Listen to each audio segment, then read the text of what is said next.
Welcome everyone, and thank you for joining us for the webinar today. My name is Gina Breinig and I work in the Health Promotion Department at the Health Plan. We believe each person's well-being is multidimensional, going beyond just physical health, which is why our wellness program focuses on 8 dimensions: emotional, environmental, social, spiritual, personal and professional, nutritional, financial, and physical. We're excited to offer a number of short educational videos on these dimensions and hope you're able to gain new knowledge and motivation to help you continue on your own journey to optimal well-being. So today I'm going to be talking about shopping tips and tricks, a topic in our financial wellness dimension. I hope you're able to learn at least one thing that's new to take on your next shopping trip. So our first tip is to shop on the right days. A lot of places have better sales on Wednesdays, Thursdays, and Fridays. So if you can work your schedule around those days to shop, you'll often save money. And think about holidays. A lot of places have better deals around Memorial Day, Labor Day, Black Friday. Can your purchase wait until one of those holidays, or do you need it right away? And for those holidays that they have great sales on grocery items, for example, can you stock up and save some for later until the next holiday? Flights are cheaper on Tuesdays and Wednesdays typically, so if you know you have a trip coming up that's a high ticket price, watch it for a couple months if you can, or even a couple weeks, and compare the price on a Saturday and Sunday versus a Tuesday or Wednesday, and you'll often find that it's much cheaper on those weekdays. Some online websites, you can also put stuff on a wish list or keep it in your cart, and you'll often get an automatic email when it's on sale. So for example, we were going to buy a new bed set and it wasn't something I needed to buy right away, but I wanted it. I knew I was going to buy it soon. So I put it in my cart, and then probably within a month, I got an email that something in your cart or on your wish list was on sale, and I saved about $20. So if it's something that can wait, you can often watch the purchase price and see if it can go on sale. And when does your local ad come out? For example, I always try to plan my grocery shopping on Tuesdays or Wednesdays because our ad comes out on Tuesday and starts the next day. So if the sales are better the current week on that Tuesday, I'll go that night. Or if they're better on the next week, I'll go Wednesday night. So I can kind of shop both weeks' sales and figure out what is a better deal for me. And we actually have 2 grocery stores in my local city, so I'll compare prices at both of the ads and I'll make my decision of where I'm going to go shopping based on that. So I'll look at the main protein, if it's chicken or beef that's on sale, and then I'll plan my meals around that. So if it's chicken, I'll make a stir fry for the week, or if it's beef, I'll make tacos or a casserole, something that I can have for leftovers as well. And for items like peanut butter or cereal, things we know we're going to go through a lot, then we'll often buy more when it's on sale, or even when it's not on my list, I'll go ahead and buy it when it's on sale because I know I'm going to use it, especially if it doesn't expire for a while. It's not something that goes bad within a couple weeks. For example, I often buy frozen vegetables when they're on sale, so a good deal would be less than 99 cents a bag. So if I see it for that or less, I'll often buy 5 or 7 bags at once, and I can put them in the freezer. We have a microwavable steamer, and I'll put the veggies in there while I cook my protein or my pasta, and then we have a nice healthy meal that was only $1 or less for that one part of it. We'll often buy chicken or beef when it's on sale and put it in the freezer, and then within a week or 2, we typically can take it out and start making the next meal. And a lot of places offer competitive pricing, so you can bring your ad from a different place and ask if they'll match it. You'd be surprised how many will if it's a very, very similar item or the exact item. So one, you're going to save trips to different stores and also save money.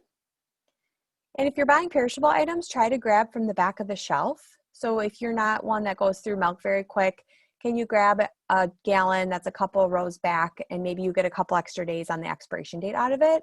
You can make less trips to the store and waste less, and it will be good for a couple more days. Make sure you're a loyalty or rewards member if they offer it. So for example, our local grocery store offers points, so we can actually earn money back on gas, or they let you use those points for a free item. And sometimes do the math and figure out which one does save you more money. So when you check out and they ask if you want an item for free for your points, or how much would that be in gas if you get a max of so many gallons, and try to be strategic with that. And also, if you have a credit card, look into the rewards programs. You might get more points back if you redeem them a certain way.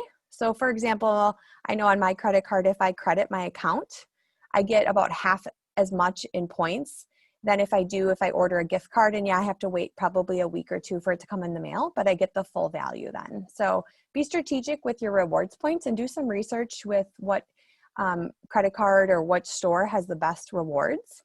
And if you shop there a lot, and can you save money that way? There's also stores that do subscription programs. So for items like laundry detergent or dish soap, toothpaste, we do this for pet food. So we know we pretty much go through a 30-pound bag of dog food every month. I have a subscription. It just shows up on my door once a month. My credit card gets charged. I don't have to put it on my list. I don't have to worry about running out. And I also get a discount and there's free shipping. So it could not be easier than that. And try to not buy an item just because it's on sale unless it's something you know you were going to buy anyways, for example, groceries. But I'm thinking of clothing. So a lot of times it's a marketing tactic to put the sales prices in bright colors or bold and big numbers to make it look like a big deal. So ask yourself, if this sales sticker wasn't on this item, would you have bought the item anyways? So for example, if a shirt is $11.99 down from $19.99, which the original price was $39.99, if those prices are shown on the sticker, it's not by accident. They want you to see, oh, this was down from $40. I'm getting a great deal.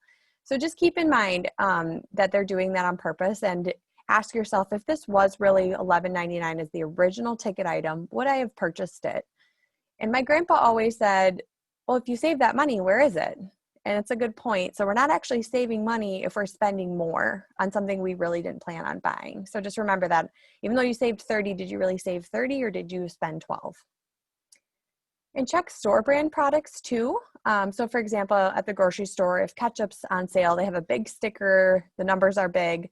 Does that necessarily mean that it's the best deal? There could be a ketchup to the left or right that is just as nice, but maybe it's even cheaper if it's a generic brand. Often generic is the same item, just packaged differently. So if you're not tied with a specific brand, you can often save money by just looking around the shelf. And speaking of that, looking at the quantities. So for example, a bag of chips, let's say they're on sale for $2.99 for a certain brand. But if you actually look at the different types within that brand, they're different sizes. So one bag of chips might be 10.5 ounces and another bag is 14 ounces. You'll get more with the 14-ounce bag for the same price if you just look at the quantities. So make sure you look at that. And then if there isn't the same quantity, so I do this for nuts a lot. So if one bag is 8 ounces and one bag is 10 ounces, it's hard to compare the prices if they're different prices. So you can look in the picture on the left, the 7.3 and the 9.8.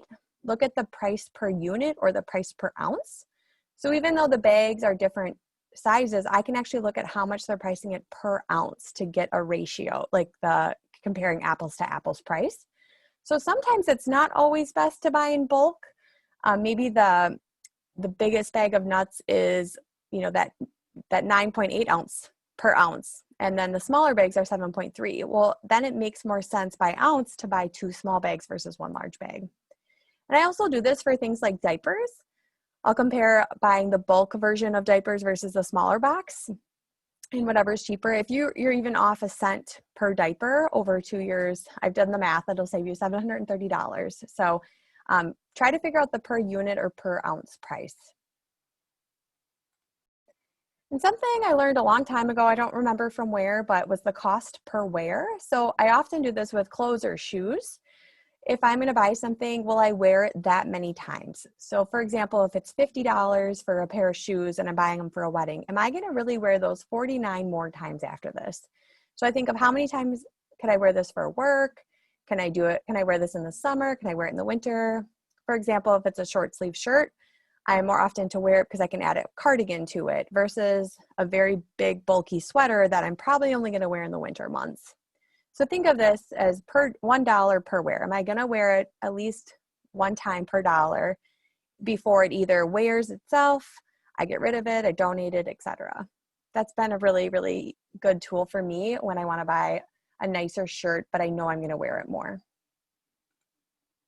And in general, try not to impulse buy. So make a budget and stick to it. And one of the ways of doing that is to take only the amount of cash you'll need, or set a price before you go. So if it's Black Friday and you only want to spend $100, you need to stick to that. I only have $100 and that's that. Or make a list and stick to it. Don't look at the end caps, even though that's typically where the sales are. Don't even walk over by the clothes because you know you'll find something. Just go straight to your list and stick to it. And if it's something that you do come across, wait a day or longer before you make the purchase. So really think about, am I going to wear this often? Am I going to use this a lot? Talk to someone else, get their perspective. Can you borrow something from someone versus buying it? For example, I have a friend that I always borrow her blazer when I have that one important meeting per year versus buying one. And try not to shop when you're emotional, just like we should try not to eat when we're emotional. We have to create these as habits, just like we do for exercise and nutrition. So having a plan, following through with it, preparing, just like meal prep, we have to financially prep. So trying to be smart with our shopping money. That's all I have for today. If you have any questions, go ahead and send us an email. We'd be happy to get you some more information or answer them. Thanks again for watching and have a great day.